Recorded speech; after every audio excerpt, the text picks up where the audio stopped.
Hi, today on Catherine Learns Stuff, I'm going to walk you through designing a large paper gift box in Design Space. So let's jump in.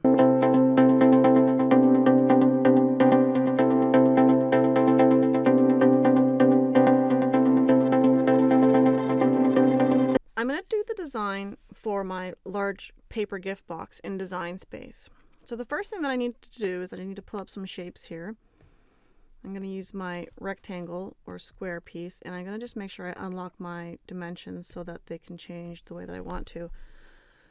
The idea behind this box is that I want to make sure that it is as large as possible using 12 by 12 cardstock.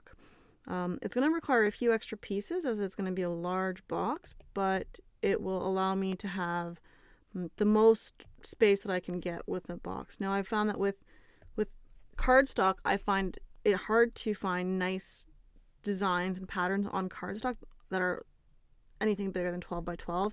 So I'm really limited to a 10.5 by 11.5 box here. I'm going to add in, so this 10.5 by 11 is going to be sort of the front face of my box. And I'm going to start adding in the walls here. So my next wall is going to be, I'm going to do the side walls first. So this one is going to be 6 inches wide because I want my box to be about 3 inches high, and it's going to be 11.5 inches wide. And I'm going to add on top of, before I add my tab, I'm going to add in a score line. I like to use my iPad when I'm doing these designs because I find that the centering feature is really good on this. I don't have it on my computer. So I can find the center of where my score line is supposed to go very easily. And I'm going to attach these together. Now I'm going to add in another rectangle to be the tab that's going to attach the wall to the box face itself. And I'm going to change these dimensions to 0.25 inches wide, and it's also going to be 11.5 inches high. So this is going to be the tab that connects the two pieces. And the one thing that I like to do with these is I like to trim the edge off the bottom and top of the tab so that it doesn't interfere with any spacing on the side. So quickly just selecting this rectangle and the triangle, I'm going to slice the pieces. I'm going to delete 2 of the 3 pieces, and the third one I'm going to actually take that and use that for my top slicing portion. So I just need to move this up, connect you up here, and I'm going to slice these pieces as well. So now I can throw those in the garbage, not duplicate them. I'm going to detach this. I'm not going to touch where my box's location is. I'm going to weld these two together, and I'm going to send it back so that I can see my score line. And I'm going to copy this score line without moving it so that I don't lose its location, because I want it to be in the center because I really want my box to have the cardstock on the inside and on the outside. And now I'm going to attach all these pieces together. Okay, so this is my one wall. I'm going to quickly duplicate it so that I've got 2. I'm going to try duplicating it again. There we go. And now I've got 2 of the walls ready for my large box. I'm just going to flip this other one so that we can have them all the way that we want them. Okay. 3 of 5 panels of my box are done. So now what I'm going to do is I'm going to add in another square, change the size to a rectangle. I'm going to change this guy to be 10.5 inches long and 6 inches high. I'm going to do the same method I just did before. I'm going to pull in a score line and place it in the center. I have to rotate it this time though. And I'm going to make sure that it is 10.5 inches long. And just going to center it there. I'm going to move this guy down a little bit. Ran out of space up top. I'm going to add in another rectangle that's going to be my tab wall. So it's going to be 10.5 long, but it's only going to be 0.25 wide. And again, employing my triangle method, I'm going to snip off the edges of my triangle here. I'll do it this way because I've placed everything in the wrong spot. We're going to slice here. Get rid of this piece. Get rid of one of these pieces. This piece we're going to flip. And we're going to put it over here. Sorry. And again, we're going to just slice this. So I'm going to delete these two triangles that I don't need.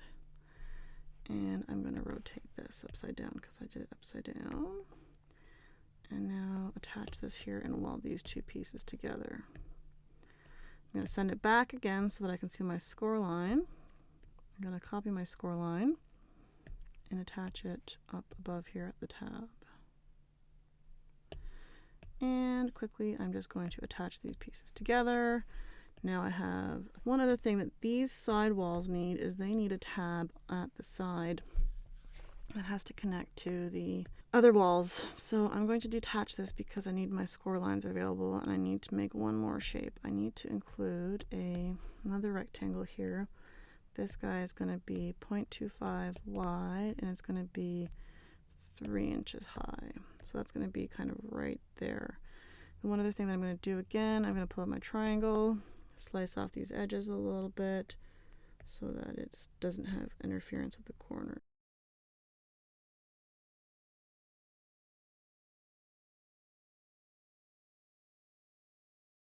Delete the extra pieces. I'm going to duplicate this so that I've got an extra piece for my other wall. This guy's going to go here. This guy is going to go on the other side of my wall. I have to flip him like so. And I'm going to weld these all together. I'm going to send it back again.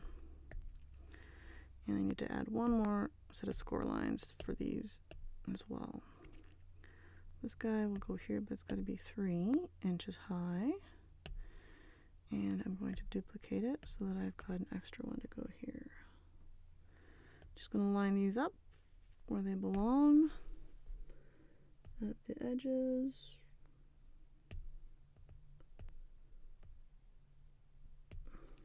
And attach all this together. All right, now I'm going to duplicate this wall and flip it just so that it looks nice. Okay, so this is the top of my box, and now I'm going to make a smaller version of it as well. So what I do is select everything and duplicate it. Now, what I want to do is I want to have the inner box. So let's say the one on the left side here is the outer box. This one will be the inner box. I want to make sure that this one is about 1/8 of an inch smaller than the top box because that way they should fit in with all the folds that I've got going on. So my 10 will become 10.375 and my 11 will become 11.375. Okay, so now I need to reduce the dimensions on the other pieces as well. So anywhere where I had 11.5, that's going to turn into 11.375, and my 6 inches and a half is going to stay the same because I need to keep my walls the same size. And where I have this 10.5 inch side is now 11 inches because it's got 2 tabs on the side. So this will become 10.875, and this will also become 10.875. So that's it. I've got all the pieces that I need, so I'm going to select Make It and send it off to get cut. I can, before that happens, decide what colors I want, but I typically just set that up when I'm cutting it out, as I'd like to use multiple colors of paper. So this is ready. The one thing that we can do is if we wanted to add in some additional liner pieces on the inside of the top and bottom box, would be just to duplicate the bottom face. So just select Duplicate, and then you can change that to a different color and have that as an additional insert so that you won't be seeing any of the glue lines on the tabs, and the same thing for the top box. So you could have additional 2 boxes there. So once we cut it out, we are then able to put this all together. So make sure that you join me for the next video where I go through and detail how to assemble this custom large paper box. Thanks for watching my video. If you prefer free designs rather than designing it yourself, be sure to check out my website, detailed in the descriptions below, and sign up for my newsletter to gain access to my resource library where this file can be found. Don't forget to like, comment, and subscribe, and I'll see you in the next video where we assemble this large paper gift box. Thanks so much.